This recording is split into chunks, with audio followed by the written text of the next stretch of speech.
I love this idea because I wanted to talk to you about this. This is a little bit more esoteric of a topic. Yeah. It says how TikTok is fueling Hollywood marketing campaigns like Sony's epic pitch for Spider-Man No Way Home. Mm-hmm. So it says, in a new blog post titled "The Future of Entertainment Marketing," the company. Hold on here 1 second. Let me get this restarted. Okay, in a new blog post titled "The Future of Entertainment Marketing," the company, which has more than 1 billion monthly active users globally, they're referring to TikTok, reports a range of statistics except for streaming.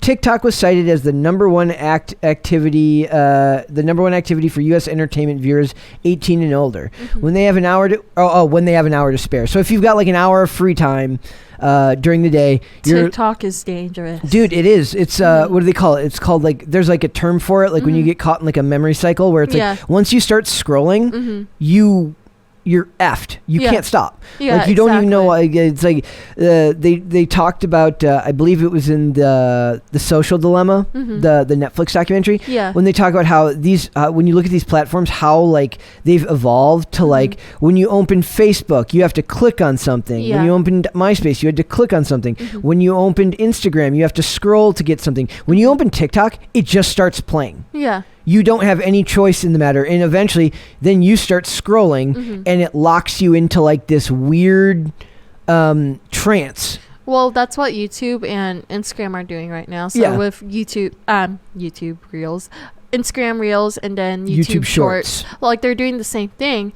And like sometimes I'll be finding myself like middle of the morning just looking at YouTube Shorts. I'll be like I'll be looking at my history and I'm like, I don't even remember watching that. Exactly. Like, I have no idea. Like, because what happens, like sometimes if you're like scrolling through Shorts, it counts like if it plays a certain amount of the video in just the preview screen, it counts it as a view. Which I really hate. I wish I can turn it off, but we can't because it's not a feature. Nope. Which is really dumb. Make a feature where I don't have to play it. No, they don't want to do that. So, I mean, no wonder our attention spans are getting so short, right? So it says, so when people have an hour to spare, people 18 and older on TikTok. It's funny, Zach from Comics Matter, who's like getting, I think he's coming up on 50. He's like, I'm on TikTok a lot. I'm like, even people that age they're like, you know, he's like 10 or 12 years older than me. Even they're on TikTok, right? Yeah. So everyone's using it. And so, like, why are they marketing on television anymore when people aren't watching TV in their spare time? They're watching TikTok. So Nick, who we work with here, a lot of his examples for things when he's talking about stuff are like, there's this new trend on TikTok. There's this thing on TikTok. Yeah, like there's a trend on TikTok where you talk in cursive. And I'm like, what? I don't even know how that would work. No, like I was watching it and I'm like, my brain is dying from this because it's just you talking in a weird, raspy, high, squeaky voice. Okay. And I get what they're saying, but it's weird. Yeah, but like the singer Hazley made it. And I'm like, Hazley, I hate you. I don't even know who that is. I know Halsey. Well, it's Halsey, whatever. Is it it's Halsey. It's Halsey when you say it in cursive. Oh. It's Halsey. Yeah. Halsey. Which is stupid. It is stupid. You made a stupid trend that made my brain die. Okay. Wow. Sorry. I really hate her. You hate Halsey? Yes. She's kind of like, I always compare her to like, she's like an art snob went mainstream. You know? Time to burn it. Like I'm so nonconformist as I'm like the most mainstream star of all time. Well, she reminds me a lot of Melanie Martinez. I don't even know who that is. She's like, so she's a singer also. She was dating Oliver Tree. I like Oliver Tree's songs more than Melanie's because like I'm not a fan of Melanie, but she dresses up like a Lolita. She has a weird gap in her teeth. She dyed her hair into 2 different colors. Basically, she was like the start of e-girls being a thing. Well, yeah, but for me, I was like, e-girls. So easy to make money when you're an e-girl. Sure. So easy to make money. Yeah. Sell bathwater. That's true, but that's not the same e-girl, but sure. I know. I didn't say it was the same when I'm saying that type of revenue stream. But also, they kind of got me like Belle Delphine. Okay. That was her name. Okay. Right? Yes. Yes. Okay. But yeah, they also got me into like wearing fishnets. So I bought fishnet leggings. There you go. They're a pain in the ass to wear. The big ones that have like big holes in it. They're so hard to take like put on, take out of the wash, and like detangle them. It's not easy to be a goth in 2022. No. No, it's not. And So- also like it rip too. And I was like, how do these rip? I'm sure they rip very easily. Mm-hmm. Except for streaming. So TikTok was cited as the number one activity for entertainment viewers over the age of 18 when they have an hour to spare. According to Good Q's TikTok entertainment study in 2021, the same poll found that 58% of TikTok users called themselves interested or very interested in seeing more studio content on the platform. And 69% of users also have also co-created related to a show or movie. So that's like when they like have like the split screen and they make I think that's like where they get their best marketing. It's viral marketing without even having to pay for it, right? Yep. So Spider-Man doesn't have to pay a gazillion dollars for a marketing campaign. They release a couple of ads and then Spider-Man superfans the world over make their own content, and it gives them gazillions of dollars in free advertising. You remember when we were going to see Spider-Man No Way Home, and there was like a commercial in the beginning where it's like a bunch of clips from TikTok. Like there's a bunch of people, they don't even have to react to like the scene of Spider-Man, like the trailers. They can just use the voiceover, or they do cosplays. And The voiceover. Yeah, that's exactly what I'm talking. Yeah, that's exactly right. Like that's so they get like when you really think about how many people each one of those one of those creators reaches. Yeah. The studio alone could never reach that many people. So whoever's ideas or whoever's coming up with these marketing campaigns better be getting a raise, as far as I'm concerned, because they're on top of it. But also they're stealing our information. That's yes. We can't do anything about that. Yeah. I don't have a TikTok. I watch it when Nick watches it. I used to have a TikTok. I don't. I'll see the way. I have to see it eventually because a lot of the TikToks end up on people's Instagrams. Like that's any better. Like Facebook or Metaverse isn't stealing our data too. Yeah. So that's always like a funny thing. It says a year and a half ago we were just a must-try platform. Nikao Yang, vertical director of gaming and entertainment, global business solutions at TikTok, told Deadline in an interview. Now we are really a must-have. Before we were part of the conversation, now we're driving the conversation. The byproduct of that conversation is that something the company calls community-generated entertainment. So that's like what we were talking about there. It says, unlike passive TV viewers or visitors to other digital hubs, TikTokers tend to be more active participants, shaping their experience and forming tight bonds with like-minded users. The origin story of TikTok is participatory.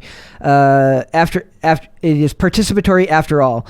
It's not just singing or dancing. We're building more complete communities. So that's crazy. They're talking about the lip sync videos. That kind of that's one of the things that annoys me. I admit this. Like I'm like, you're just dancing and lip syncing to a song somebody else created. Oh, boo-hoo. You sound like the guys who... Such a boomer, right? Like, yeah, you sound like the guys who made fun of Musical.ly, but then Musical.ly died. Well, good for Musical.ly. Yeah. I just, but here's the thing. It's never the guys that get big lip syncing to a video and dancing. Oh, no. I mean, a guy can do a good dance routine maybe and get famous. Matt Stefanina is like a... No, they don't care about real dancing. They care about TikTok dancing. Matt Stefanina is like a legit like choreographer, dancer. No, I mean the popular dances. Yeah, no, they don't care. They're not real dancing. And they're not really dancing, or if they are, they're in their lip syncing. It's like I said, the Matt Stefaninas and the Enola Bedards of the world, which are like legit dancers who go out and record dance like numbers in like on like Hollywood Boulevard, and so like lots of people see it, goes viral, blah blah blah. But the people who get famous for lip syncing videos, they have other skills, other things to offer that are far less. What would the term be? Requires less talent. Yeah, that's not true. I guess to look good, you have to work out and take care of yourself. So that's true. Or you can just be naturally born like that, whatever. It goes away makeup. eventually. Or makeup. Or makeup, whatever. But the point is that all of these things involve engagement. So when Spider-Man has a bunch of people going out wearing Spider-Man costumes, advertising for the movie, they would never be able to afford that much marketing in the regular space. It would cost too much. Yeah, for sure. The funny thing is they mention Musical.ly here. It says... the origin of TikTok is participatory, after all. It is its prior incarnation was the music lip sync app Musical.ly. Today, Yang said it is not about just singing and dancing. We're building more complete communities. Medicine, education, food, and parenting are increasingly vibrant verticals, he noted. I love the like boardroom lingo. TikTok is a division of the privately held Chinese-based tech company ByteDance, has faced U.S. government scrutiny amid concerns over user data being controlled by the Chinese government. That's understandable. So we'll skip through that part there. That's not really relevant to what we're talking around here. It says, Nope. For No Way Home, the studio looked to make good on a core principle outlined by Godsick. In order to be authentic, you have to come in as a creator, not as an advertiser. Yeah. Among the ways Sony looked to do this was by setting up a version of the Daily Bugle, the fictional newspaper where Peter Parker works, as a live destination on the platform. It also gave Michael Lay, who posts popular TikToks, was it Lee without the second E? Yeah. Is it pronounced Lee? It depends on the person, but Lay is good too. Okay, it looks like Lay to me. It looked like you were laughing at me for saying it wrong. No, I was laughing at something else. Okay. Who posts popular TikToks as just Mako, walk-on part in the movie. Well, it's kind of like what they did with, do you remember Free Guy when they had all like that was done a little bit more like blatantly. Yeah. But I think that's the way these things are going. Like that movie was very, very well for like a new property. And I think a lot of it had to do with the integration of social media and video games into the content.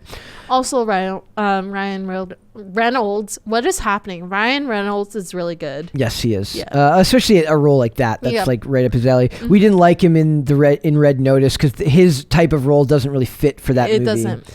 I just thought this was really interesting. Like all these numbers, like how much of it, like people think this stuff's organic and it's really not. Like how much of this stuff is driven by data. I mean, these companies are constantly doing research, constantly doing studies to figure out where to put their money. Also, they're advertising to your kids. Okay, that was the funny thing is like what I wanted to ask you is, as somebody who's Gen Z, how would you prefer to be advertised to?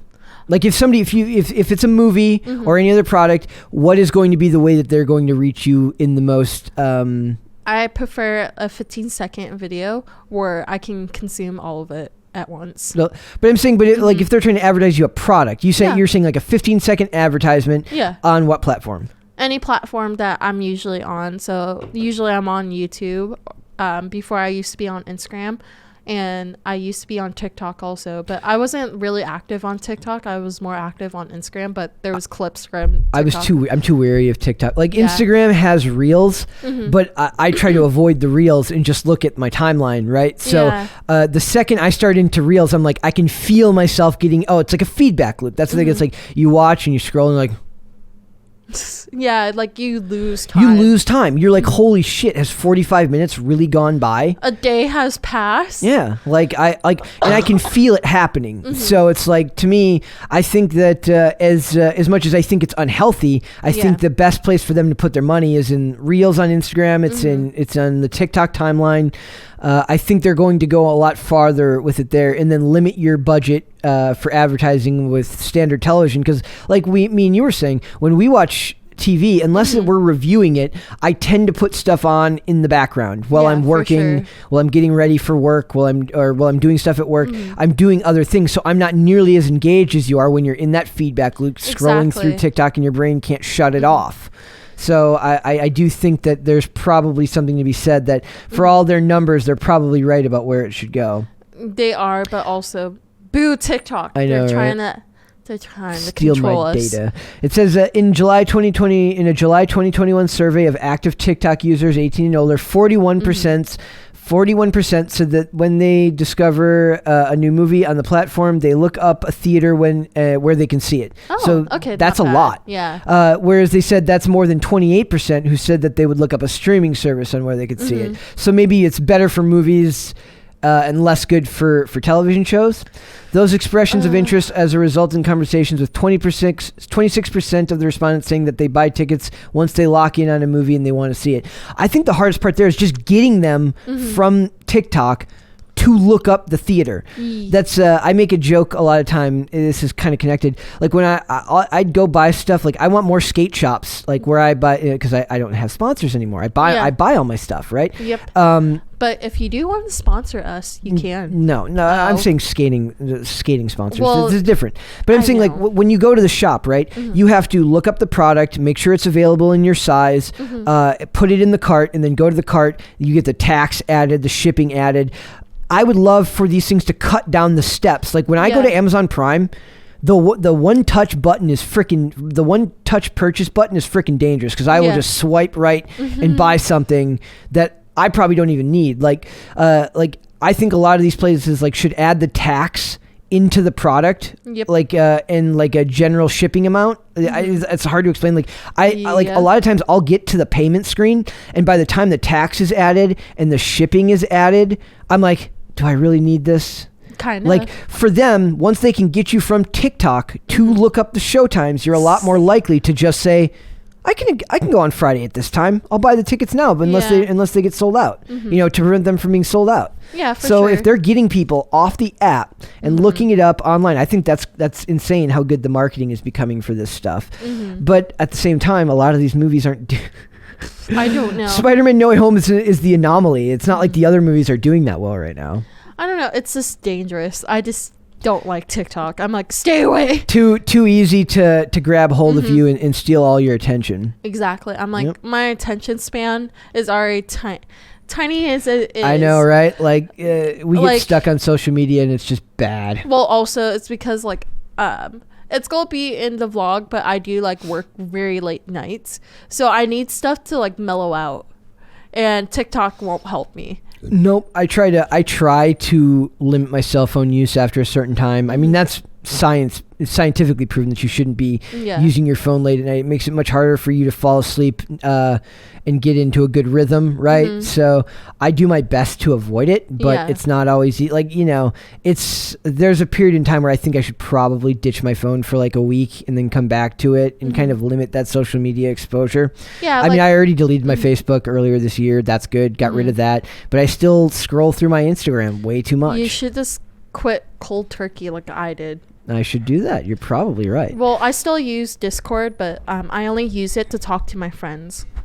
I don't use it like for social media. Yeah, it's not the same aspects. thing as scrolling through stuff and not engaging with people. Unless you join like groups, because like I know there's a Timcast one.